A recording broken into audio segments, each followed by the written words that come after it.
go.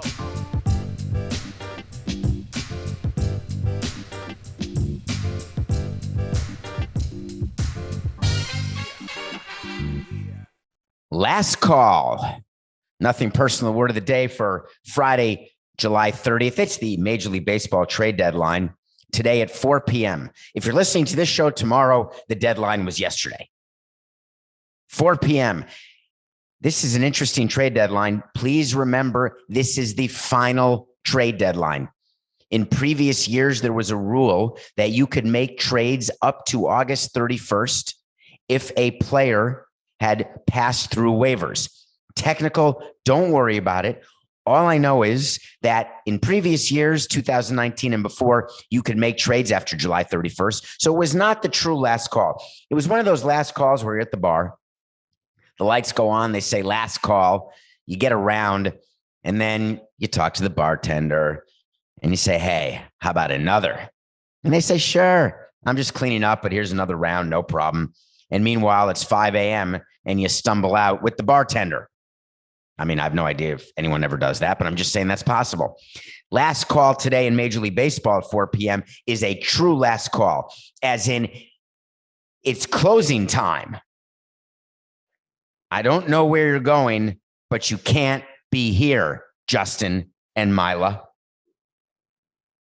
Lots been going on. You'd think that yesterday was the deadline. We got to talk about these trades.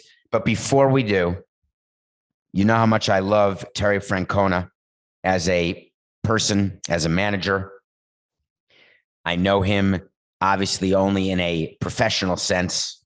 But what I will tell you is that he is no longer the manager of the Cleveland Indians. He has again stepped aside for the rest of the season for health reasons. I want to send out all of my best to Terry Francona.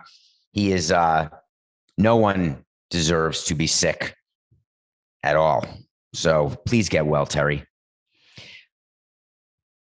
The Los Angeles Dodgers. I want you to picture being Andrew Friedman. Andrew Friedman is the general manager, president of baseball operations with the Los Angeles Dodgers, came from the Tampa Bay Rays, came from a team where he had to be smart because they had no money, went to the Los Angeles Dodgers, got paid a fortune, over $10 million a year. And his job was to take his small market mentality and bring it to a large market. Sorry, Coca. Damn it.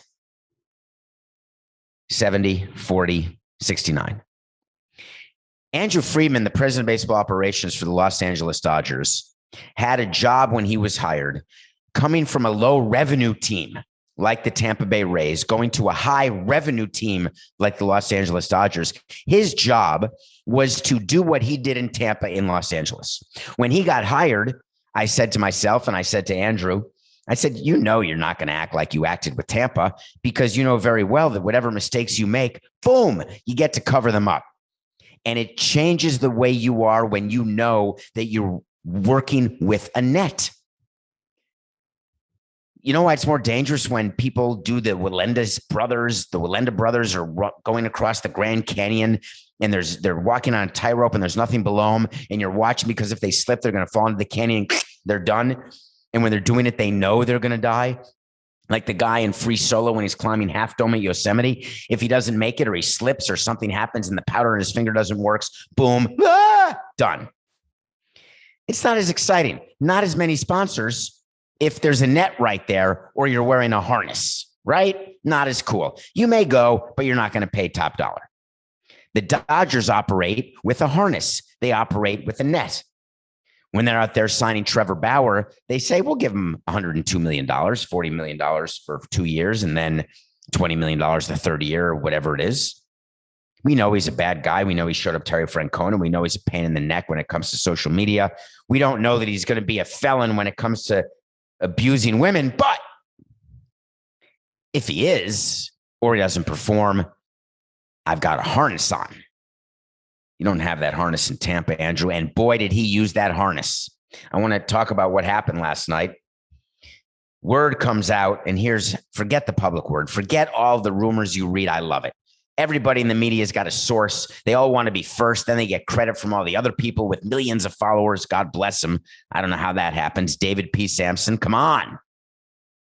I guess I just don't break news, and that's what people are looking for. But that's not breaking news. That's just a source tells me Scherzer to the Padres. Breaking news. Get on CBS. Let's go. It's being reported by 17 different outlets. Max Scherzer's on the Padres. I go on a radio show to talk about Max Scherzer to the Padres because they call me to talk about it. Hey, can you come on and talk about Scherzer on the Padres and what it would mean having Scherzer and Darvish and Snell? That's like having three aces. Really? Snell's not an ace. He's not even close.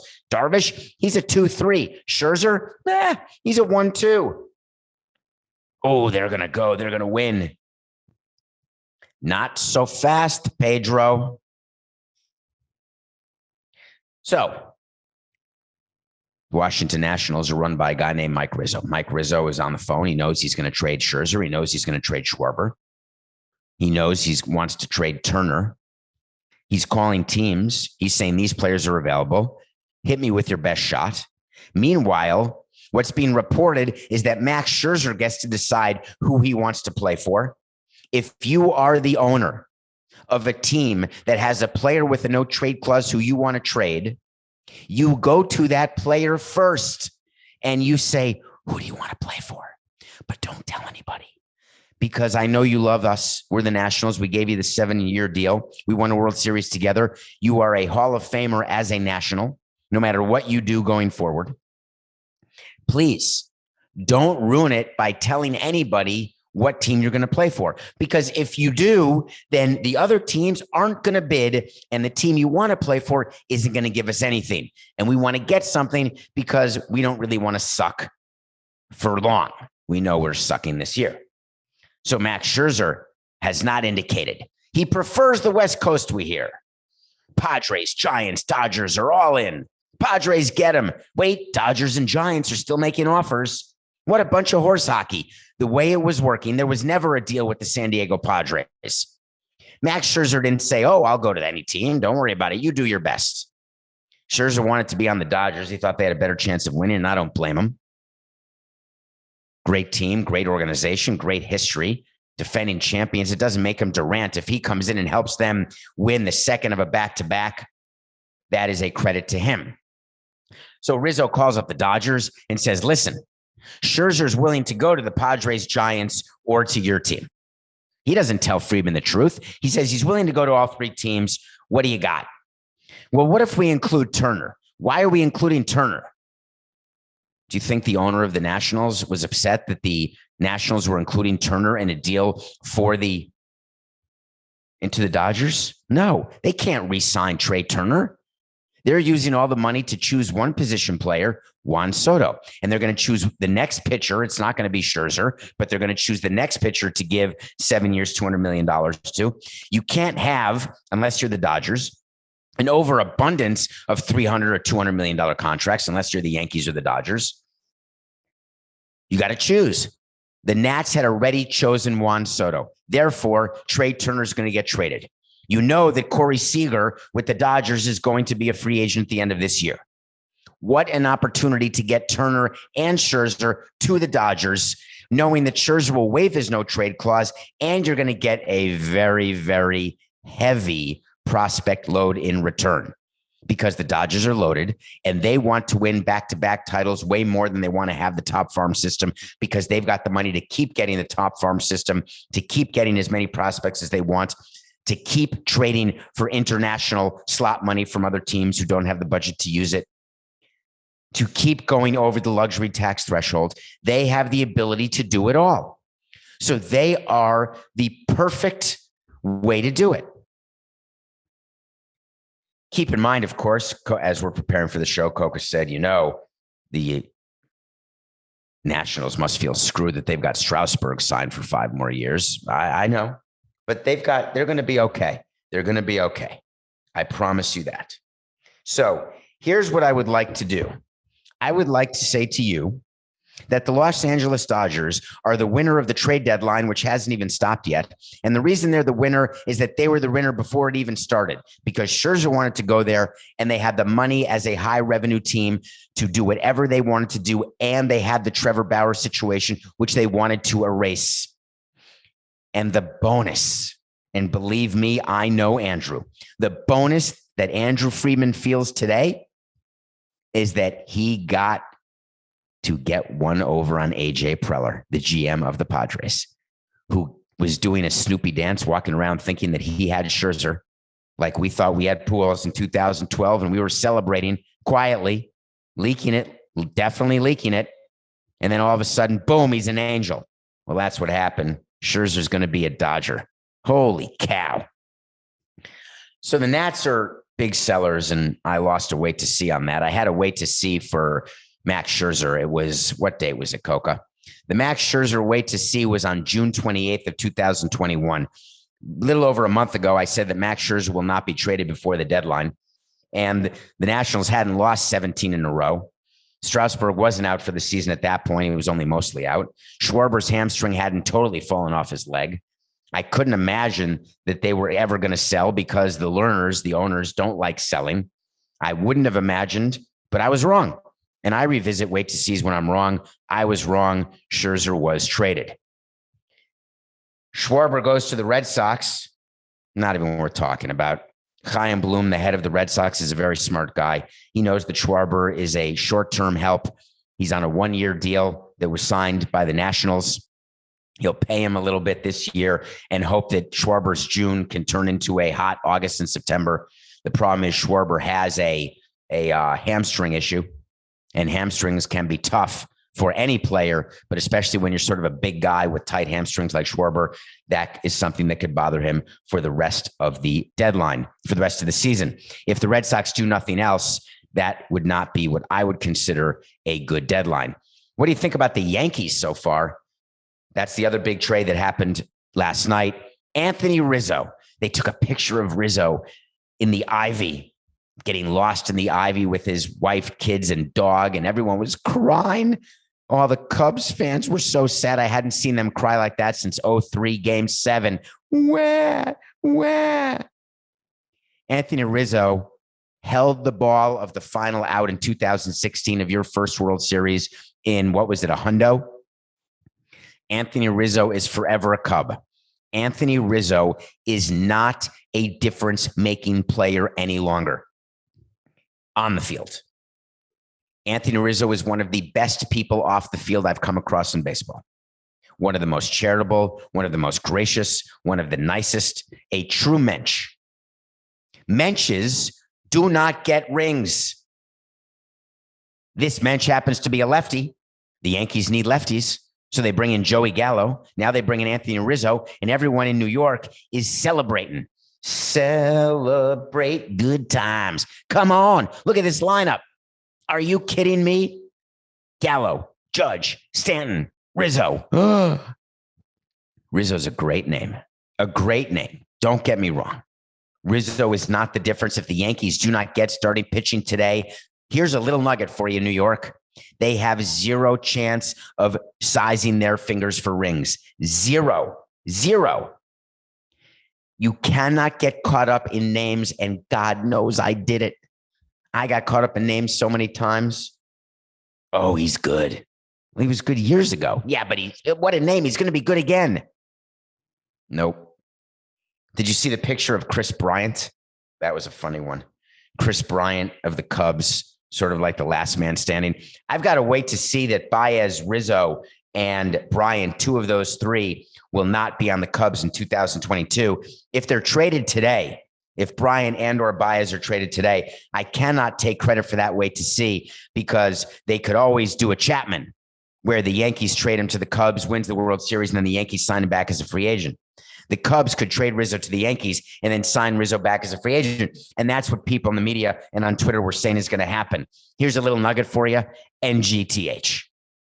Jed Hoyer is way too SMART to re-sign Rizzo for what Rizzo thinks he wants, because Rizzo is not that player anymore. Things that I'm looking for over the next few hours. If the Cubs do not trade Chris Bryant, that is a large mistake. If they don't trade Javi Baez, that is a large mistake. They've got to start what they finished. That was not said correctly. They have to finish what they started. Javi Baez is not making it any easier for the Cubs, which is disappointing. Javi Baez came out with a quote. When we had players do this, I remember I would go up to them and say, listen, is that helpful? You're telling me that you want to be traded to the Mets because you want to play with Francisco Lindor.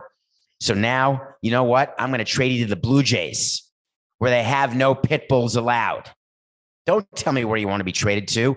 If you want to be traded somewhere, negotiate a trade clause where you can only be traded to one team. Why would you put me in a position where the Mets know that they can get Baez because that's where Baez wants to go and they have a good chance to retain him, and therefore he's not a rental, therefore they're going to give up more? Wait a minute. That's brilliant. Hold on, let me call the Mets. Steve. Hey, Steve, it's Jed. All right, Sandy, I'll talk to you too. Hey, I think Javi's going to resign with you for sure. So would you mind giving us more prospects, if you don't mind, for Javi, even though he's just a rental? Because for you, he's not a rental. Hey, no problem. Let me just, can we call Javi and negotiate that deal first? No. Well, why not? Well, there's no time. Well, let me just call Javi and see. Wink, wink. We've already spoken to Javi. Javi, are you willing to sign right now? Well, no, I really got to test the market. I said I wanted to play with Lindor, true, but I got to see what's out there. I mean, unless, of course, you're going to overpay me and give me, if you'll give me Lindor's deal, I'll agree to that right now. Well, you're not Lindor. I'm not giving you Lindor's deal. You know, you were great, but now you're fine. But we already signed Lindor, who was great and then fine, and now he's sort of been fine, but we hope he's great again. We can't do that twice. No. Steve and Sandy, Baez said he wants to be a Met. That means he's going to be a Met. If Steve Cohen and Sandy Alderson overpay for Javi Baez today, which is now the rumor, then they deserve their fate of not winning the National League East. Because unless you have a deal already agreed to, do not believe when a player says that that's the only place he wants to go. And if you're concerned, if you're a team trading for Javi Baez that he wants to be a Met and you're not going to be able to keep him, does that mean you're going to offer less to the Cubs? No. When you trade for a rental, you always assume that player is not going to re-sign unless you have a prearranged deal for him to be with you. And that does not happen very often at all. Javi gave this quote: "If I go to free agency, I would like to play with Francisco Lindor. I love playing with him in the World Baseball Classic. It is the only option I would take to play second base if it is to play with him. Otherwise, I stay playing at shortstop." Here's a nugget for you, Javi. You're going to play whatever position I tell you to play when I pay you more money than anyone else is going to pay you. That's how it works. We went to Jose Reyes and we offered him, he wanted over $100 million. We got him over $100 million. We gave him the extra year to get him there. We said, if Hanley won't play third base, will you play third base? And Reyes said, sure, whatever you want. No problem. Hanley agreed to play third base, so Jose stayed at shortstop. Hanley didn't really want to move to third base, so it totally screwed our team in 2012. But you think players who say they want to play a certain position stick to that? It's laughable. Executives read that quote and they actually laugh. I don't mind when players around the trade deadline express themselves. I really don't. It never impacted me. It never impacted conversations with other GMs. I would prefer players not to be public right up to the trade deadline, frankly, at any time. But players who want to express themselves, you don't have to shut up and pitch or shut up and hit. That's fine. You want to express confidence? You want to express you? Well, Express is all new and all about you with the fresh.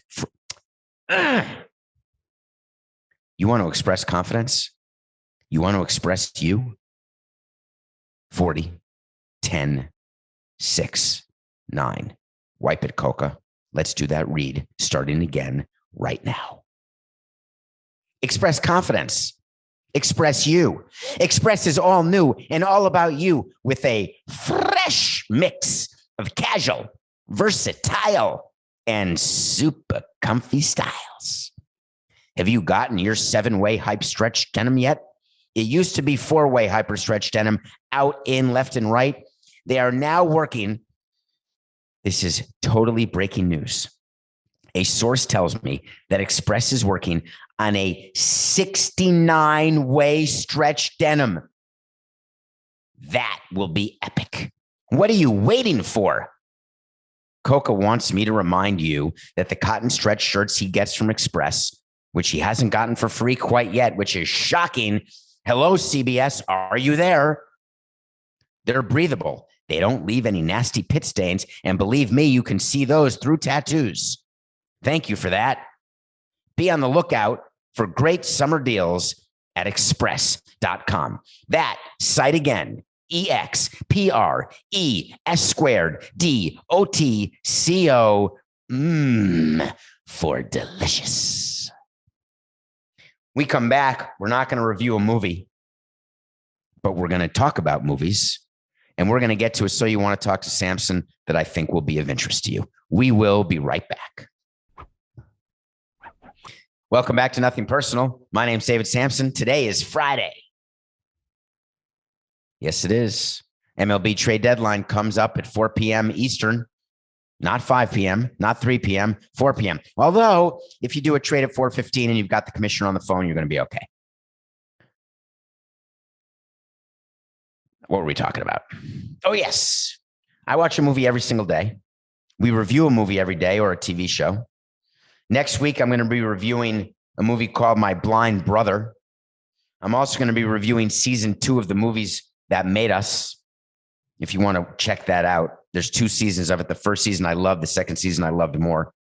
It's really cool to watch movies that you've seen, how they're made, some of the backstories. Loved it.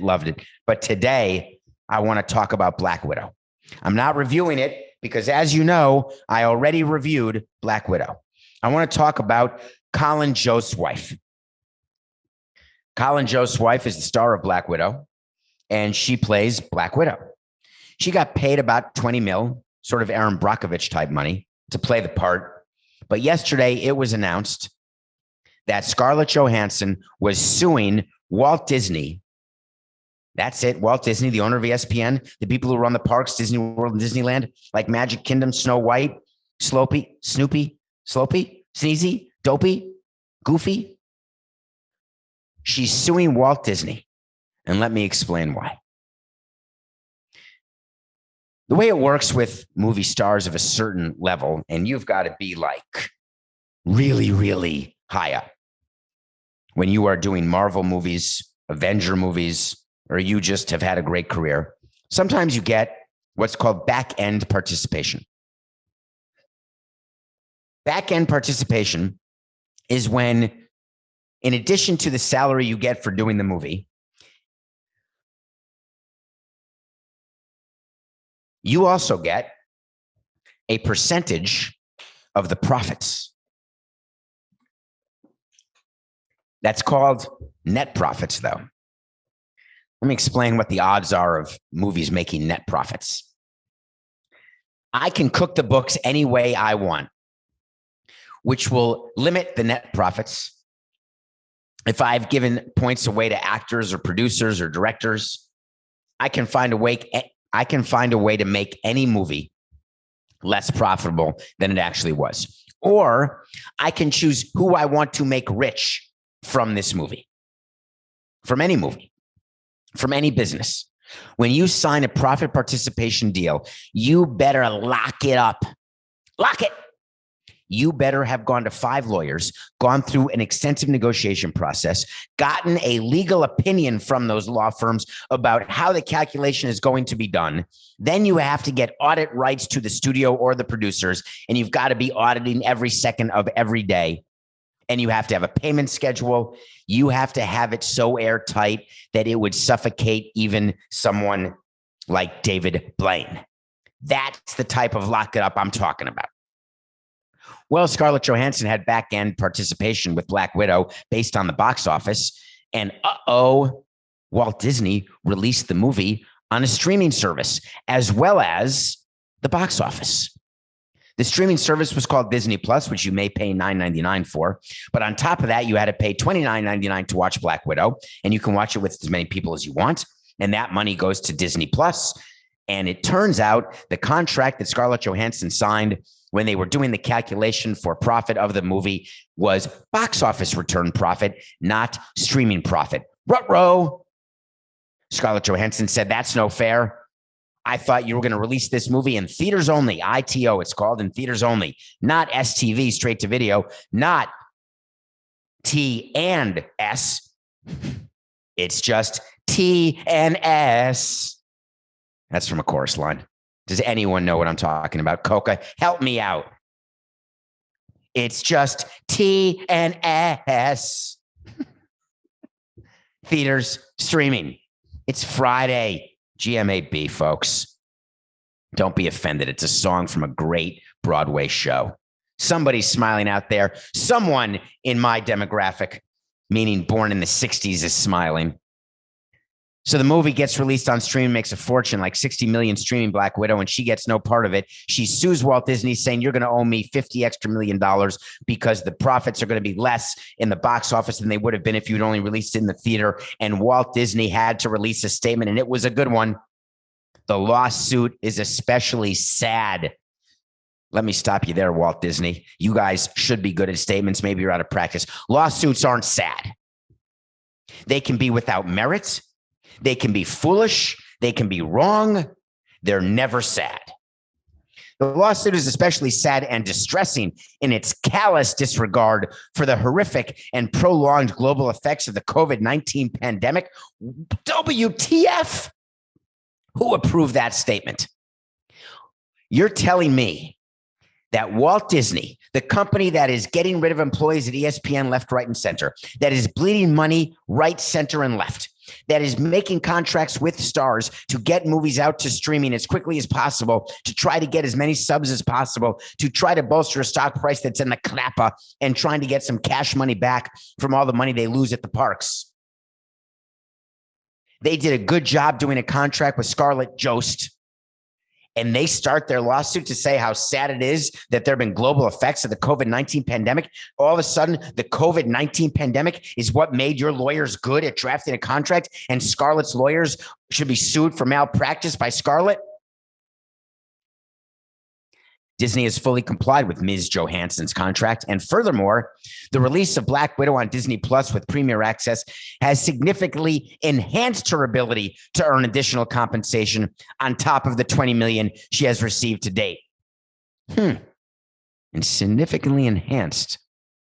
That means maybe she does share in the streaming money. That means that Scarlett Johansson has to prove in a court of law that by releasing it on streaming, it actually had a deleterious impact on the overall profit of the movie. Good luck with that, ScarJo. This lawsuit doesn't have a shot, but I'll tell you what it does have. It has a guarantee that going forward, Disney will do what Warner Brothers is doing currently, where they are doing contracts with their talent, where they are redefining what it means to have back-end participation. They are redefining what the formula is for profitability, because it used to be when a movie went straight to video, that means it was crap, right? Now, when movies go straight to streaming, that could be a compliment. Scarlett Johansson's lawsuit is without merit. She will not win. Disney will not settle. Because if she does, that opens up, if Disney does settle with ScarJo, it opens up an entire can of worms with other actors who have similar provisions through the Disney company.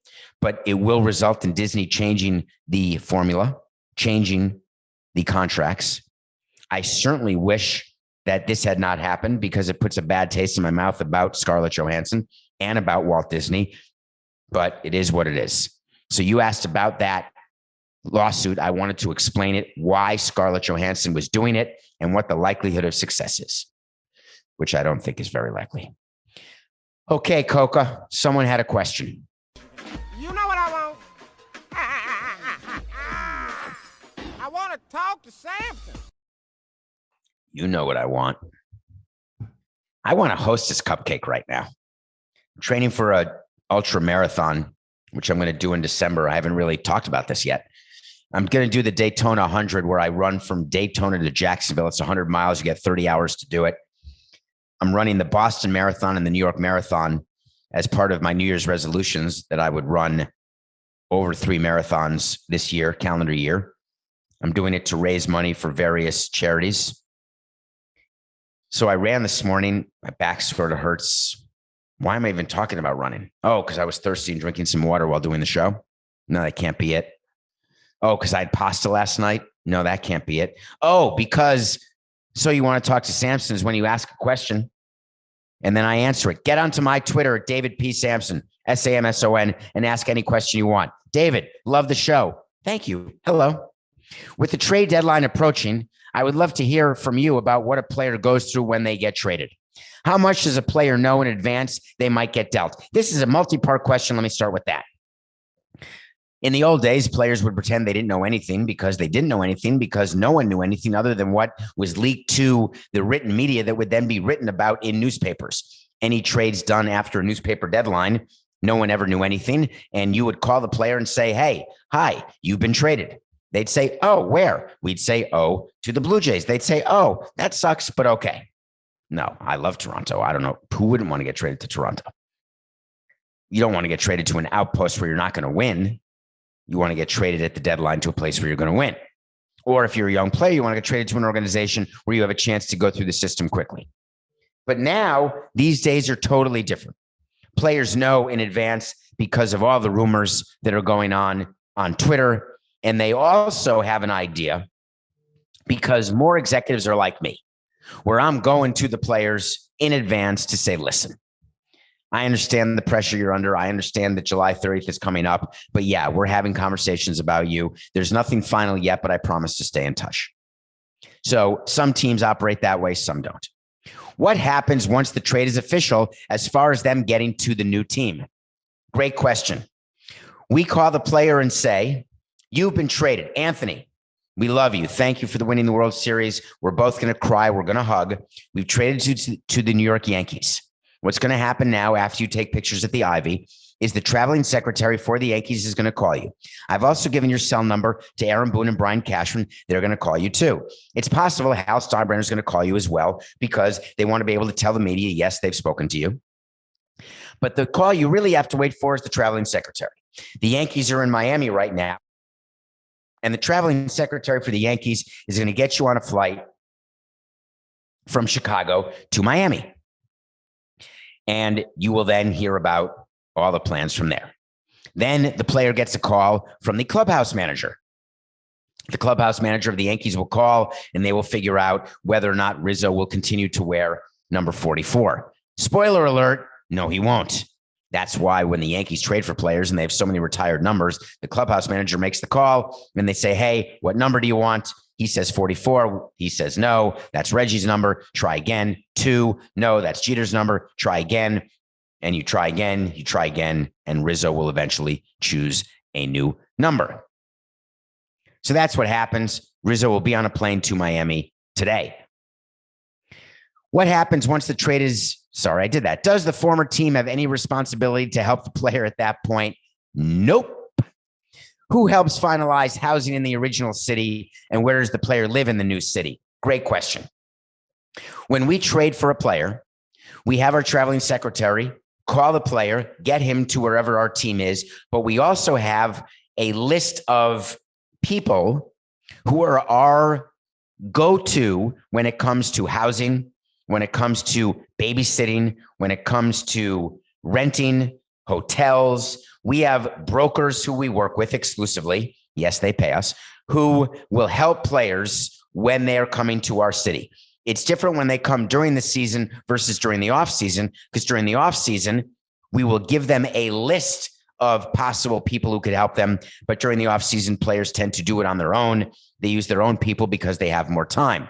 When you are traded in the middle of a season, you don't have a lot of time to start looking at places. So you are going to find a hotel to stay at in New York City that the Yankees will help you with. And then the Yankees will have a stable of rental apartments where Rizzo can live until the end of the season, because Rizzo is a free agent at the end of the year. So it is the new team that will help with housing if the player wants it. It's the new team that will tell the player where to live, but it is also the suggestion, right? Here's the drive time from the city to the stadium in the Bronx. Here's how long it takes to get to LaGuardia. If you've got kids, you want to maybe near Central Park. You may want to live in Brooklyn. You may want to live in Westchester. You may want to live in Long Island. But that is all for a player who's coming on a free agent long-term deal. When it's a mid-season deal for a rental, you just put them in a hotel, give them a chance at a rental furnished apartment, and that's the end of that. Thank you. Those were good questions. It's tough on players. Listen, I just would like to say that we'll talk about this. I think we may do a bonus episode today at the end of the trade deadline, depending on what else happens throughout the day. If there's any other big trades, we may do just sort of a sum up, winners and losers type thing.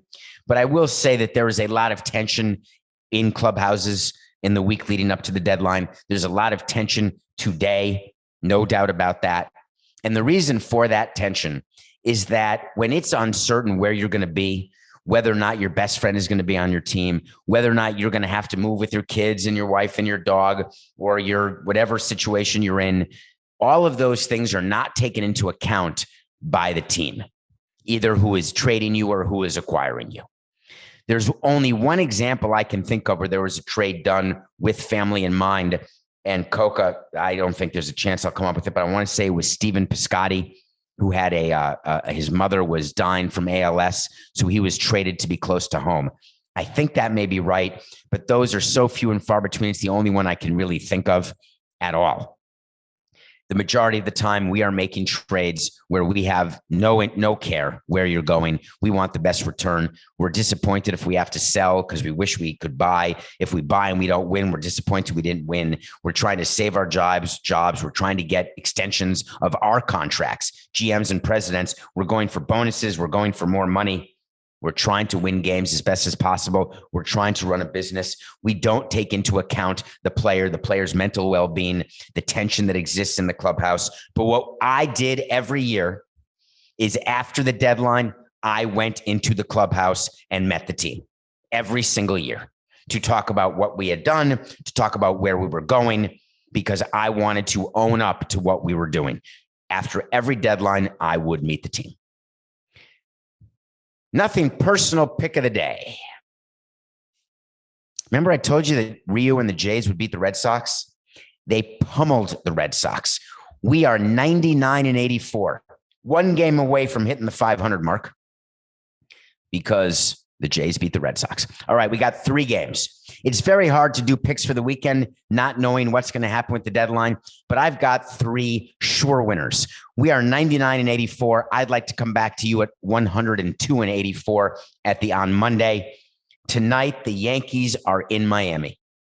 Giancarlo Stanton is in Miami playing the Marlins. Giancarlo Stanton will get a standing ovation from Marlins fans, as he should. Giancarlo Stanton is on the Mount Rushmore of Marlins players.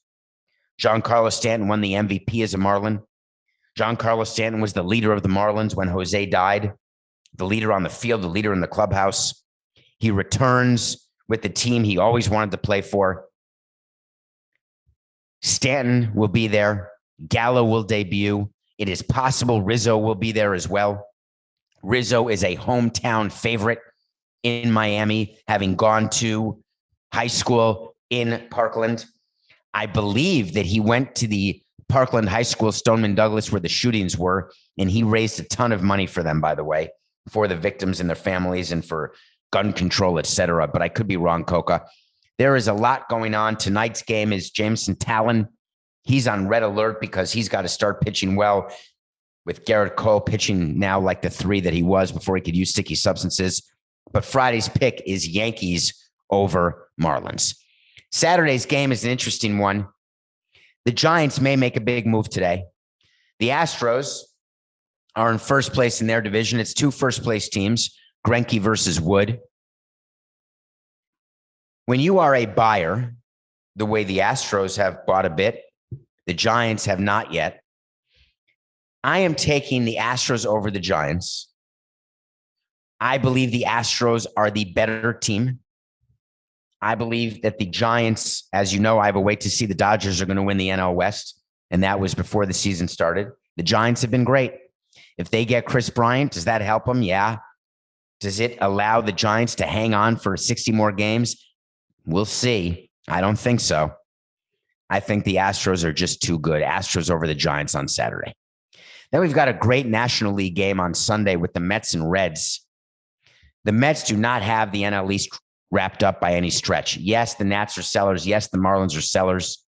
That leaves the Phillies, who still could add, the Braves, who are sort of in the middle.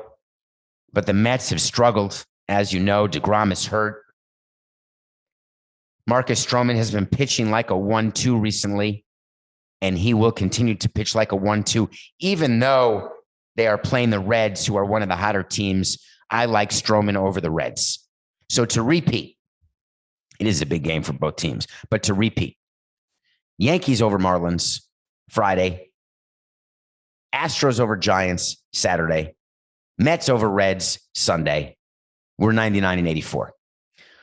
Okay, I want to talk about some wait to sees because there's been some activity on those. And I know that people come up to me all the time through social media and, believe it or not, in person sometimes, which is, I had my first in-person experience with a wait to see situation.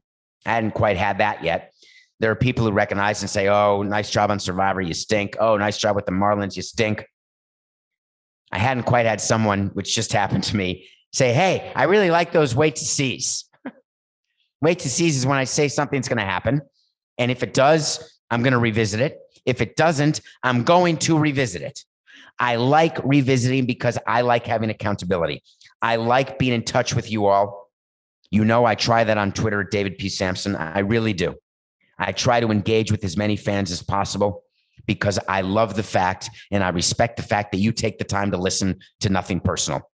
I respect the fact that you know that you have to vote for Nothing Personal in the People's Choice Podcast Awards because voting ends tomorrow.